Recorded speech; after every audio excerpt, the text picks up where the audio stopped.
할렐루야. 오늘 수요 예배에 참여한 우리 모든 성도들에게 말씀의 능력과 성령의 충만한 은혜가 함께하는 이 시간 되기를 주님의 이름으로 축원합니다.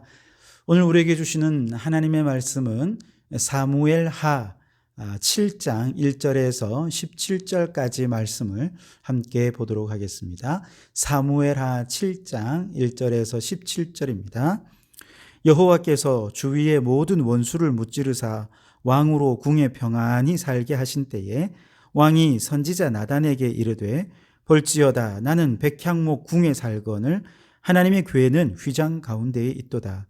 나단이 왕께 아뢰되 여호와께서 왕과 함께 계시니 마음에 있는 모든 것을 행하소서 하니라. 그 밤에 여호와의 말씀이 나단에게 임하여 이르시되 가서 내 종 다윗에게 말하기를 여호와께서 이와 같이 말씀하시되 네가 나를 위하여 내가 살 집을 건축하겠느냐? 내가 이스라엘 자손을 애굽에서 인도하여 내던 날부터 오늘까지 집에 살지 아니하고 장막과 성막 안에서 다녔나니 이스라엘 자손과 더불어 다니는 모든 곳에서 내가 내 백성 이스라엘을 먹이라고 명령한 이스라엘 어느 지파들 가운데 하나에게 내가 말하기를 너희가 나를 어찌하여 나를 위하여 백향목 집을 건축하지 아니하였느냐고 말하였느냐. 그러므로 이제 내 종 다윗에게 이와 같이 말하라. 만군의 여호와께서 이와 같이 말씀하시기를 내가 너를 목장 곧 양을 따르는 데에서 데려다가 내 백성 이스라엘의 주권자로 삼고 네가 가는 모든 곳에서 내가 너와 함께 있어 내 모든 원수를 내 앞에서 멸하였은즉 땅에서 위대한 자들의 이름과 같이 내 이름을 위대하게 만들어 주리라. 내가 또 내 백성 이스라엘을 위하여 한 곳을 정하여 그를 심고 그를 거주하게 하고 다시 옮기지 못하게 하며 악한 종류로 전과 같이 그들을 해하지 못하게 하여 전에 내가 사사에게 명령하여 내 백성 이스라엘을 다스리던 때와 같지 아니하게 하고 너를 모든 원수에게서 벗어나 편히 쉬게 하리라.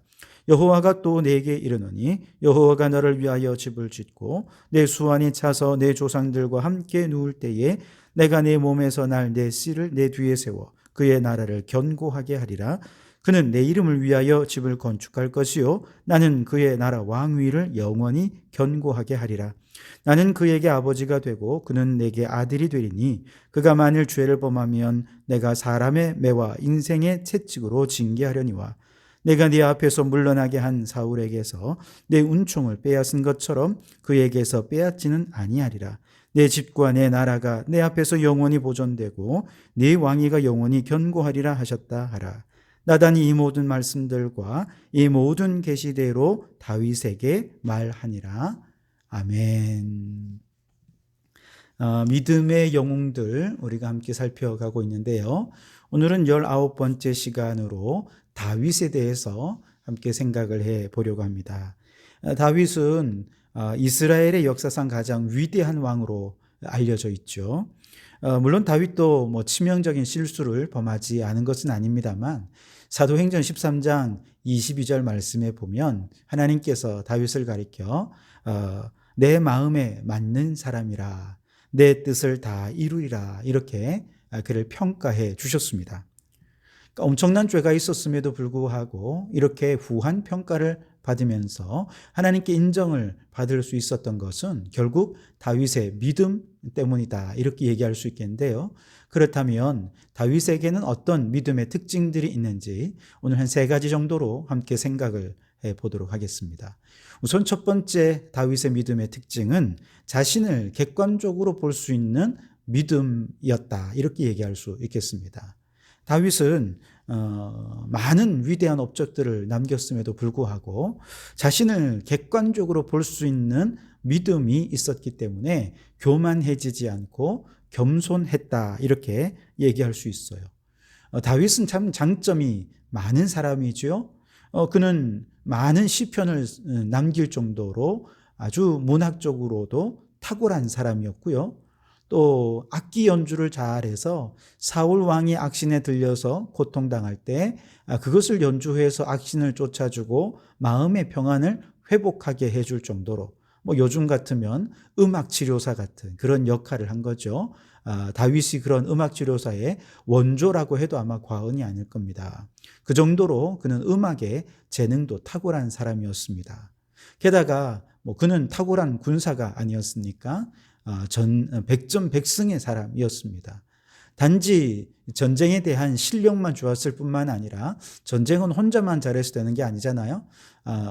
사람들 가운데 강력한 어떤 그 실력이 탁월한 장수들을 알아보고 인재로 등용하고 그들과 협업해서 아주 큰 강력한 군대를 이루어서 연전연승의 승전보를 울릴 수 있는 아주 탁월한 리더십도 겸비한 사람이 바로 다윗이었습니다. 또 그는 인품도 훌륭해서 사울 왕이 죽었을 때 너무나도 슬퍼하죠. 그 모습을 사울 편에 서 있던 베냐민 지파와 열 지파의 많은 백성들이 보고 다윗의 진심을 깨닫게 되죠. 그 큰 품으로 결국 모든 백성들을 다 끌어안아서 통합 이스라엘의 왕으로 세워지게 되는 그런 결과를 얻게 됩니다. 그래서 이제 오늘 우리가 읽은 본문의 배경은 더 이상 다윗에 필적하거나 그에게 대적할 사람이 없는 상황이 되었습니다. 이제 이스라엘은 정치, 경제, 사회 모든 면에서 안정을 이루게 되었고 부강해졌고 주변 나라들조차 이스라엘을 두려워할 정도가 되었습니다. 자, 이쯤 되면 이 나라의 왕이면 좀 교만해질 만도 하지 않습니까? 이 모든 것, 자기에게 업적을 돌리고 영광을 받기 원하는 마음이 아마 모두에게 있을 것입니다. 이집트 왕들이 왜 그렇게 높은 피라미드를 짓고 그 앞에 스핑크스를 세우고 그렇게 큰 왕궁을 짓고 또 큰 성들을 쌓았을까? 결국 자신의 치적을 자랑하기 위함인 것이죠. 로마의 황제들이 콜로세움을 만든 이유도 자신의 황제로서의 힘과 권력을 과시하기 위한 마음이 그 속에 있었습니다. 다니엘 4장에 보면 느부갓네살이 바벨론 왕국을 이제 건설하면서 이렇게 얘기합니다. 나 왕이 말하여 이르되 이 큰 바벨론은 내가 능력과 권세로 건설하여 나의 도성으로 삼고 이것으로 내 위엄의 영광을 나타낸 것이 아니냐, 그렇게 얘기를 하죠. 그러니까 이건 내가 한 일이라는 거예요. 그래서 내 도성이고 나의 영광을 나타내는 것이다. 얼마나 교만합니까? 모든 영광을 자신이 차지하는 것이죠. 이처럼 교만한 느부갓네살 왕 어떻게 되었을까요? 다니엘 4장 31절에 이렇게 말씀하시죠. 이 말이 아직도 나 왕의 입에 있을 때에 하늘에서 소리가 내려 이르되 느부갓네살 왕아 내게 말하노니 나라의 왕위가 내게서 떠났느니라. 그렇게 큰 소리로 자신의 업적을 자랑하던 느부갓네살이 그 자랑이 입에서 끝나기도 전에 하나님께서 그를 왕위에서 끌어내리셨다 하는 것이죠. 하나님께서 가장 미워하시는 것이 교만입니다. 왜냐하면 교만은 자신을 숭배하는 우상 숭배이기 때문에 그렇습니다. 그래서 교만한 자는 반드시 패망하게 되어 있는 것이죠. 다윗도 지금 국가의 위상이 높아질 대로 높아져 있습니다. 온 국민도 그를 존경하고 따르고 칭송하고 있습니다.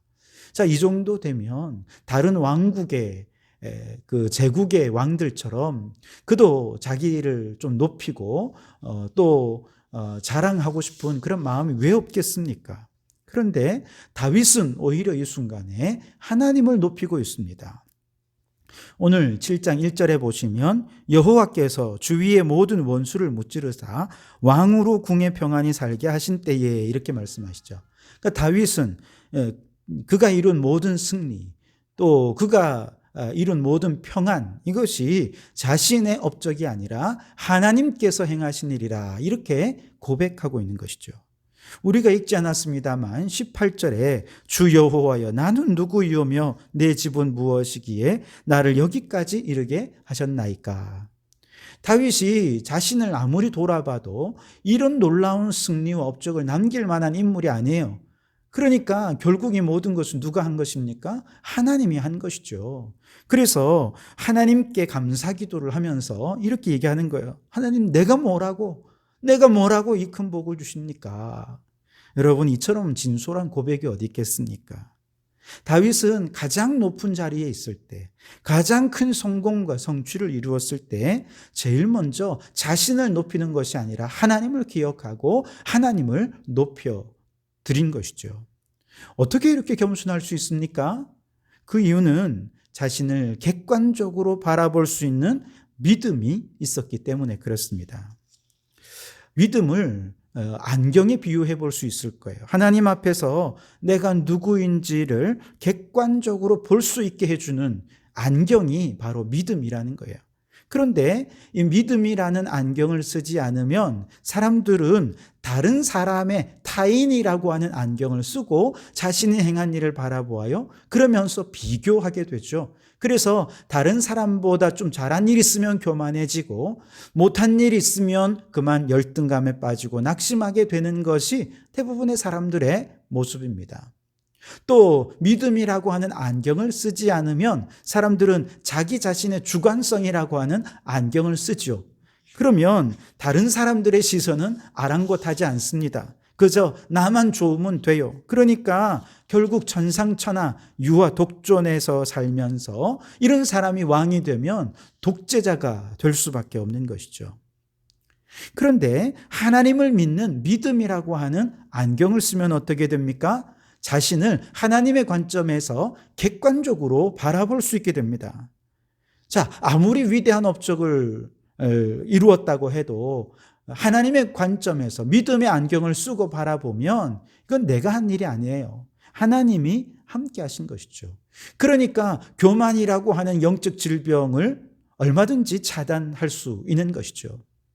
뿐만 아니라 아무리 실패하고 아무리 큰 위기에 빠졌다 하더라도 믿음이라고 하는 안경을 쓰고 하나님의 관점에서 나를 바라보니까 아하, 이런 위기의 순간에도 하나님이 나를 도우실 것이다 라고 하는 확신을 갖게 되기 때문에 절망이라고 하는 영혼의 질병도 이길 수 있게 되는 것입니다. 그래서 건강한 영혼을 가지고 있는 사람이기 때문에 그는 건강한 영혼으로 하나님의 일을 기쁨으로 감당할 수 있게 되는 것이죠. 그래서 여러분, 다윗은 영혼이 건강한 사람이었어요. 그럴 수 있었던 것은 자신을 객관적으로 바라볼 수 있는 믿음이 있었기 때문에 그렇죠. 여러분, 오늘 우리가 다윗에게 배워야 할 것이 바로 이것입니다.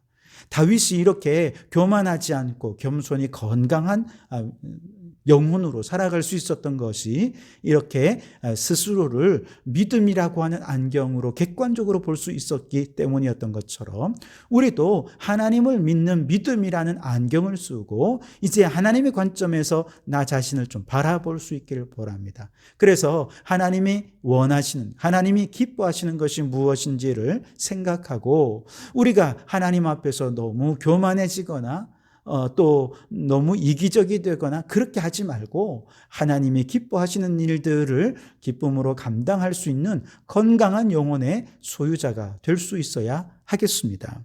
그래서 여러분, 우리 모든 성도들이 믿음의 안경을 쓰고 스스로를 늘 객관화하면서 건강한 영혼으로 살아가는 우리 모든 성도들이 되시기를 주님의 이름으로 축원합니다.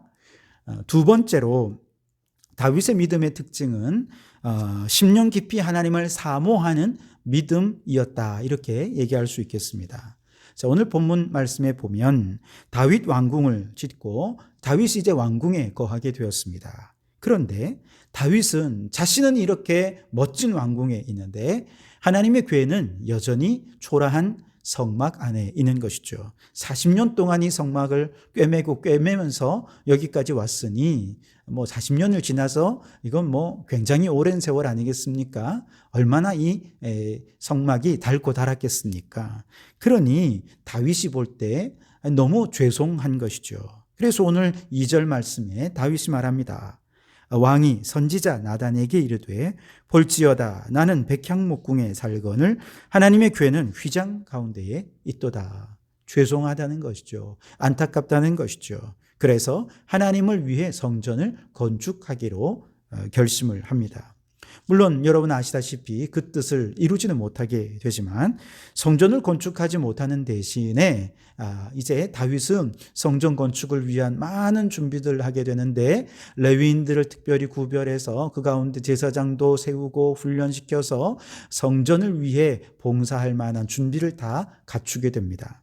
그리고 또한 성가대를 조직해서 찬양을 부르게 하고 아름다운 소리와 다양한 악기로 하나님께 영광을 돌려드려서 예배를 준비하게 됩니다.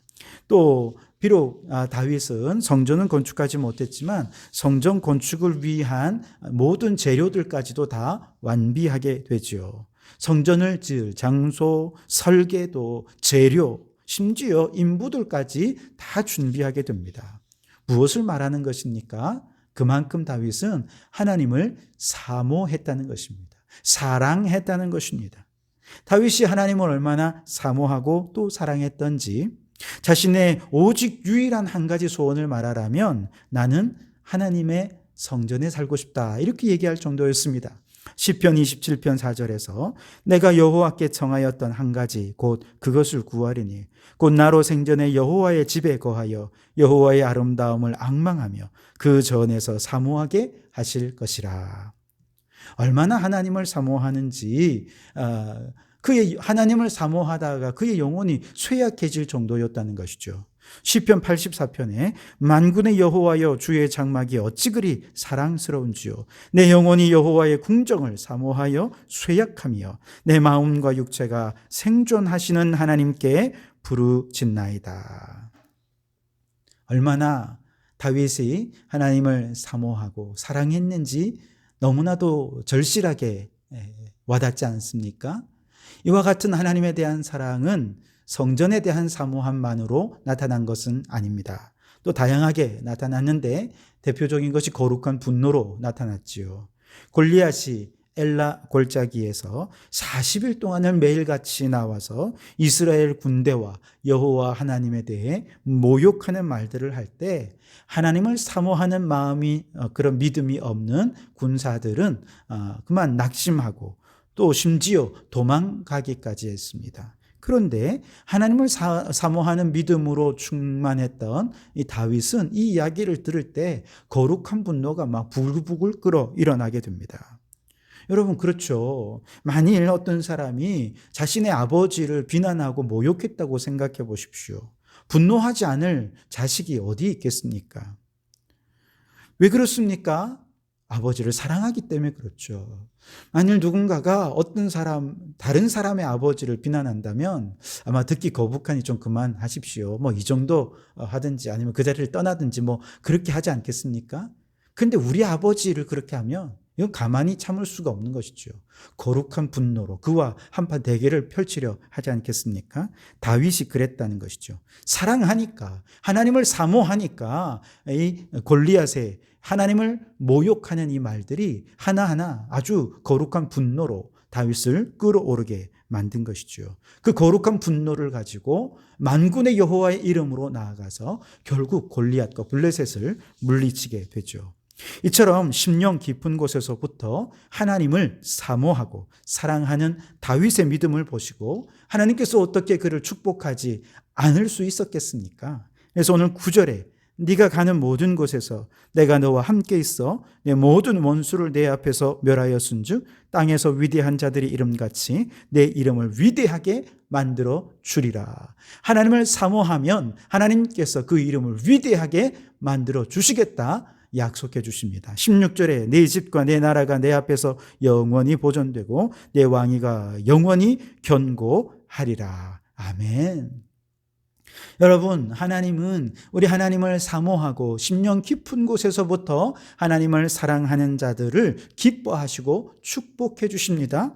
승리를 주십니다. 형통하게 해 주십니다. 그러므로 우리도 다윗처럼 심령 깊은 곳에서 전심으로 하나님을 사모하는 믿음의 소유자들이 될 수 있기를 바랍니다. 그 마음으로 예배를 사모하고 그 믿음으로 하나님을 대적하는 자들 앞에서 거룩한 분노를 나타낼 수 있기를 바랍니다. 그래서 하나님께서 주시는 축복과 승리와 형통함을 누리는 우리 성도들이 되실 수 있기를 주님의 이름으로 축원합니다. 세 번째로 다윗의 믿음의 특징은 하나님의 뜻에 순종하는 믿음이었다 말할 수 있습니다. 다윗은 성전 건축의 희망을 하나님께 말씀을 드렸지만 하나님께서 정중하게 그의 제안을 거절하셨죠. 오늘 12절 13절 말씀에 보시면 내 수완이 차서 내 조상들과 함께 누울 때에 내가 네 몸에서 날 내 씨를 내 뒤에 세워 그의 나라를 견고하게 하리라. 그는 내 이름을 위하여 집을 건축할 것이요 나는 그의 나라 왕위를 영원히 견고하게 하리라. 하나님께서 다윗을 너무 기뻐하셨어요. 그래서 그에게 복을 주시지만 그러나 성전 건축은 내 씨에서 난 내 아들, 내 후계자가 성전을 건축하게 될 것이다. 우회적으로 다윗의 제안을 거절하신 것이죠. 만약에 다윗이 이 성전 건축을 다른 왕들처럼 자신의 업적과 치적을 어떤 자랑하기 위해 자신의 어떤 것들을 과시하기 위해 이 성전 건축을 추진했다면 하나님이 거절하셨을 때 굉장히 화를 내었을 거예요. 혹은 불편해했을 것입니다. 그런데 다윗이 성전을 건축하려 했던 동기가 자신의 업적과 치적을 자랑하기 위함이 아니고 하나님을 사랑하고 사모하는 마음의 발로로서 나온 거였기 때문에 하나님이 이렇게 자신의 요청을 거절하고 또 그 제안을 이제 정중히 거절했다 할 때에 다윗도 그런 하나님의 뜻을 그대로 온전히 수용을 했습니다. 순종한 것이죠. 그리고 그 아들 솔로몬이 성전을 건축할 수 있도록 철저하게 모든 준비를 다 해 주었던 것이죠. 이처럼 다윗은 하나님이 말씀하시고 하나님이 행하시는 것이라면 그냥 그대로 다 순종하는 거예요. 심지어 하나님이 그걸 거절하시는 말씀이라도 아멘 하고 받는 순종의 사람이 바로 다윗이었다는 것이죠. 사무엘상 24장 말씀에 보면 다윗이 유대 광야에서 사울 왕에게 쫓기지요. 그 과정에서 이제 다윗과 다윗의 사람들이 엔게디에 있는 한 동굴 깊은 곳에 숨어 있었습니다. 그때 사울 왕이 다급하게 동굴로 들어와서 그 볼일을 보는 거죠. 큰일을 보는 것입니다. 이것을 뒤에서 지켜보고 있던 다윗과 다윗의 사람들은 다윗을 향해 말합니다. 지금이야말로 왕을 처단할 수 있는 하나님께서 주신 정말 절호의 기회입니다. 그러니 지금 무장해제된 저 사울 왕을 죽여야 합니다. 그럴 때 다윗은 아니라는 거예요. 사울 왕의 겉옷 자락만 베고 이렇게 말합니다. 내가 손을 들어 여호와의 기름 부음을 받은 내 주를 치는 것은 여호와께서 금하시는 것이니 그는 여호와의 기름 부음을 받은 자가 됨이니라. 무슨 말씀이십니까? 하나님이 말씀하시는데 여호와의 기름 부음 받은 자를 치는 것은 금하라. 그렇게 말씀하셨으니 나는 하나님의 말씀에 순종하겠어. 이 믿음이 다윗에게 있었던 것이죠. 사실 사울을 죽이지 않으면 다윗과 그와 함께한 모든 사람들이 오히려 죽을 위기에 처하는 상황이 아니었습니까? 사울의 군대는 3,000명이나 되었습니다. 말이 3,000명이지 그 좁은 유대 광야에서 3,000명이 사차치 훑고 다닌다고 생각해 보십시오. 그들이 살아있는 것 자체가 기적인 것이죠. 그래서 다윗이 하나님께서 생명 싸개 속에 우리를 보호해 주셨다 이렇게 말할 정도로 수시로 그들에게 발각될 수 있는 그런 위기, 생명을 정말 그 죽을 수밖에 없는 그런 위기의 순간들을 하나님의 도움으로 이렇게 이길 수 있었던 것이죠. 그런 것이 몇 번이나 되었는지 모릅니다. 자, 이런 상황 속에서 사울을 죽이지 않고 그를 살려둔 이유는 무엇입니까? 하나님의 말씀에 순종하기 위해서였습니다. 2번이나 그랬습니다. 그래서 2번 다 하나님의 말씀에 순종해서 기름 부음을 받은 사울 왕을 살려주었죠. 심지어 다윗은 사울 왕의 겉옷 뺀 것도 양심에 찔려가지고 그것 때문에 하나님 앞에 죄송해할 정도였습니다. 그 정도로 다윗은 하나님이 말씀하셨다 하는 것에 대해 철저히 순종하는 믿음의 사람이었습니다. 아마 이 모습을 옆에서 지켜보던 다윗의 사람들은 처음에는 잘 이해하지 못했을 것입니다. 그런데 나중에 나라가 통합될 때 사울 왕을 따르던 무리들이 다윗의 진심을 알 수 있었던 것이 바로 여기에 있었어요. 사울 왕을 살려주고 사울이 죽었을 때 전심으로 눈물을 흘리며 슬퍼했던 그 다윗의 모습, 그 진심이 온 백성들에게 전해질 때 다윗을 진정한 그들의 왕으로 인정할 수 있었던 것이죠. 다시 말해서 말씀에 순종하는 믿음의 사람들을 주변 사람들은 아마 이해하기 힘든 부분들이 있을 것입니다. 그러나 결국 마지막에는 이것이 하나님의 말씀에 순종하는 이 믿음이 진리구나 하는 것들을 모든 사람들이 다 깨닫게 되는 날이 오게 될 것입니다.